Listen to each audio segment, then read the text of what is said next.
Penikmat media sosial di Kabupaten Lahat akhir-akhir ini dibuat penasaran pada sosok wanita berparas cantik.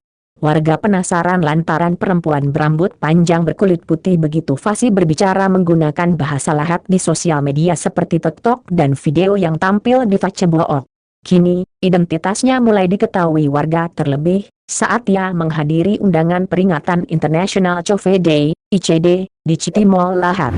Saat akan memasuki atrium Citimall Lahat, perempuan bernama Anisha Sajidin Gumai langsung diserbu pengunjung mall untuk berkenalan dan berfoto.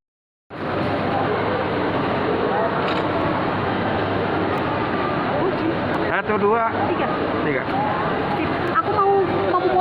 Aku dengan Anisha Gumai, hari ini kebetulan ada acara International Coffee Day yang dilaksanakan di Citimall Lahat. Banyak beragam kopi di sini. Kita sebagai petani kopi, kita juga pacak mengembangkan kopi-kopi dari daerah kita, mangga pacak dikenal di dunia internasional. Jadi belajarlah berbanyak olah kopi kita dengan sebaik mungkin. Tidak kalah ngak kopi-kopi jemusan. Pacak semangat.